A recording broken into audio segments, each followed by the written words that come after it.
Hello guys, welcome to back our HMS English Academy. First of all guys, I would like to very warm good evening to all of you. So guys, now we are going to learn something. So guys, हम लोग को यदि if you want to speak in English in fluent, so सबसे पहले आप लोगों को जानना होगा बेसिक लेवल पे। बेसिक लेवल पे मतलब कि सबसे पहले हम लोग को जीरो से पढ़ना होगा, ठीक है। तो आज का हम लोग का टॉपिक है the use of is M R, ठीक है। आज हम लोग को कहाँ हम लोग यूज करते हैं इज एम आर, ठीक है। इज का कहाँ प्रयोग किया जाता है, कहाँ पे एम का प्रयोग किया जाता है, कहाँ पे आर का प्रयोग किया जाता है। फर्स्ट ऑफ ऑल सबसे पहले तो हम लोग जान लेंगे कि सब्जेक्ट क्या है, सब्जेक्ट क्या है, किसे कहते हैं, ठीक है। तो देखिए जैसे कि मैं पहला एग्जाम्पल दूंगा, Ram is clever, Ram is clever. तो हम लोग का सब्जेक्ट क्या होगा पता है, हम लोग का सब्जेक्ट होगा ये राम। राम के बारे में बात किया जा रहा है ना, तो हम लोग ये सब्जेक्ट इसको कहेंगे। बात को ध्यान दीजिए, हम लोग सब्जेक्ट कहेंगे इसको, ये हम लोग का सब्जेक्ट हो गया। बात को ध्यान दीजिए, ये हम लोग का सब्जेक्ट हो गया। हम लोग जिसके बारे में बात किया जाता है उसको हम लोग कहते हैं सब्जेक्ट, ठीक है। जिसके बारे में हम लोग बात करते हैं उसको हम लोग कहते हैं सब्जेक्ट। तो हम लोग बात किसके बारे में कर रहे हैं, राम के बारे में। तो हम लोग का सब्जेक्ट क्या होगा, राम होगा ना। जैसे कि मैं और एक एग्जांपल दे रहा हूं आप लोगों को, ठीक है। Sita is a teacher. तो हम लोग का इस जगह सब्जेक्ट क्या है, हम लोग का सब्जेक्ट है सीता, क्योंकि हम लोग सीता के बारे में बात कर रहे हैं। सब्जेक्ट उसको कहते हैं जिसके बारे में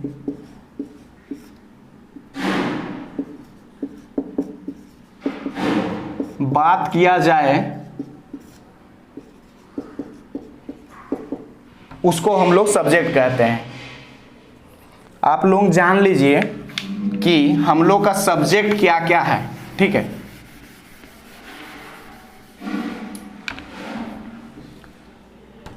आई, वी, यू,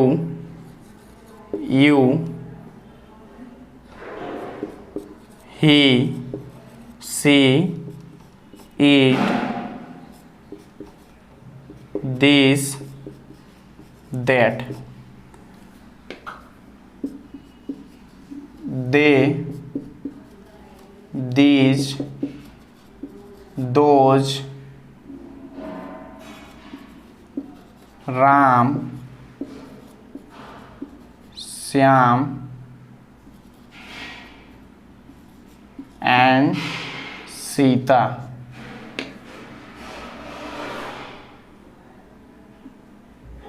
ठीक है, ये सब हम लोग का है सब्जेक्ट, ठीक है। ये सब हम लोग का जितना भी है ये सब सब्जेक्ट, ये सब को हम लोग सब्जेक्ट कहते हैं। क्या कहते हैं, सब्जेक्ट कहते हैं। बात को ध्यान दीजिए आप लोग, ठीक है। ये इस लोग को कहते हैं हम लोग सब्जेक्ट, ठीक है। तो अब देखिए ये सब में हम लोग कहाँ इज लगाते हैं, कहाँ एम लगाते हैं, कहाँ आर लगाते हैं। कौन सा जगह में इज एम आर का यूज किया जाता है, ठीक है। आई के साथ हम लोग लगाएंगे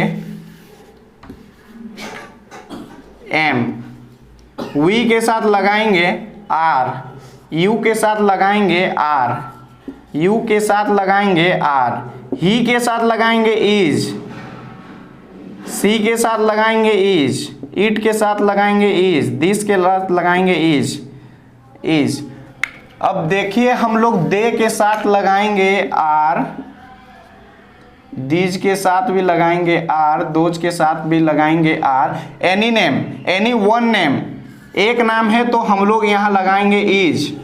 हमेशा ध्यान रहे कि हमेशा हम लोग का सिंगुलर के साथ हम लोग इज लगाएंगे, प्लूरल के साथ प्लूरल लगाएंगे, प्लूरल के साथ लगाएंगे आर, ठीक है। सिंगुलर के साथ हम लोग लगाएंगे इज, प्लूरल के साथ लगाएंगे आर। ये बात आप लोगों को ध्यान रहे, ठीक है। ये देखिए हम लोग का ये प्लूरल होगा क्योंकि दो नाम है,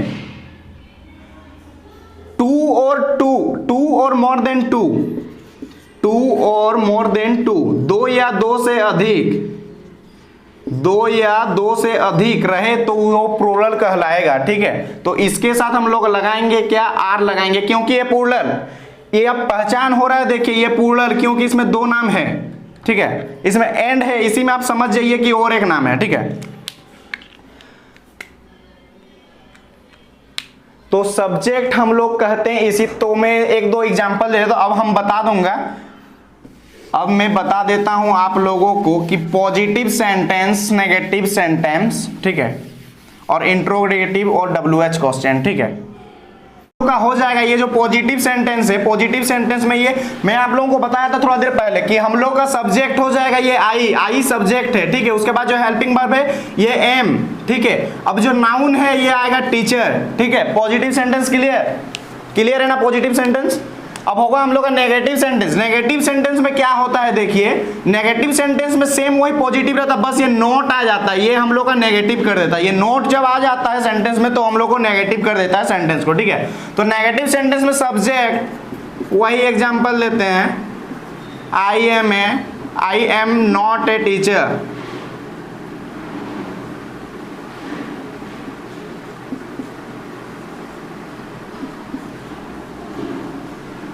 देखिए हम लोग का नेगेटिव सेंटेंस में हुआ क्या कि ये तो सब्जेक्ट का सब्जेक्ट रह गया, हेल्पिंग वर्ब रह गया, ये नोट आ गया, ये हम लोग को नेगेटिव कर दिया, सेंटेंस को ये नेगेटिव कर दिया। ठीक है, ये हो गया हम लोग का नेगेटिव सेंटेंस, जिसको तो नाउन हम लोग जान रहे हैं। अब बात को ध्यान दीजिए, अब इंट्रोगेटिव सेंटेंस। ठीक है, इंट्रोगेटिव सेंटेंस में क्या होता है ना, मतलब क्वेश्चन पूछने जैसे हो जाता है। क्वेश्चन पूछने जैसे कि मान लीजिए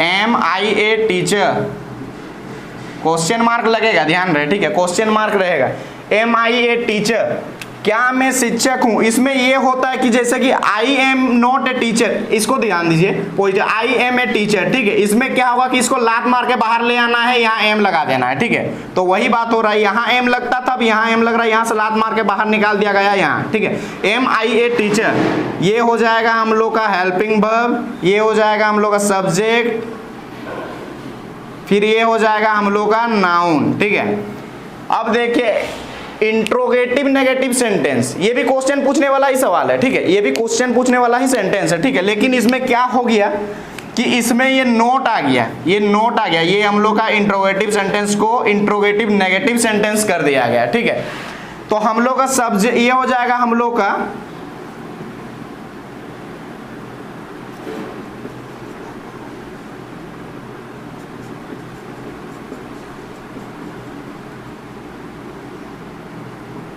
क्या मैं एक शिक्षक नहीं हूं, तो ये हो जाएगा हम लोग का हेल्पिंग वर्ब, ये हो जाएगा सब्जेक्ट, ये हो गया हम लोग का सेंटेंस को जो नेगेटिव कर दिया। ठीक है, और ये होगा हम लोग का नाउन। तो आप लोग क्लियर है। तो आज का हम लोग का the use of is M are, कहाँ पे हम लोग का यूज किया जाता है इज एम आर का, ये जो हम लोग का टॉपिक है ये खत्म हो गया। ठीक है, तो अगला टॉपिक हम लोग पढ़ेंगे टाइम। ठीक है, अगला टॉपिक हम लोग पढ़ेंगे टाइम। तो अगला टॉपिक में मैं आप लोगों को बता दूंगा अगला क्लास में कि हम लोग टाइम क्या होता है, टाइम कितने प्रकार के होते हैं, टाइम किसे कहते हैं। ठीक है, टाइम और टेंस बता दूंगा। ठीक है, टाइम और tense. So guys, well, thank you for watching my video and please like and subscribe my YouTube channel.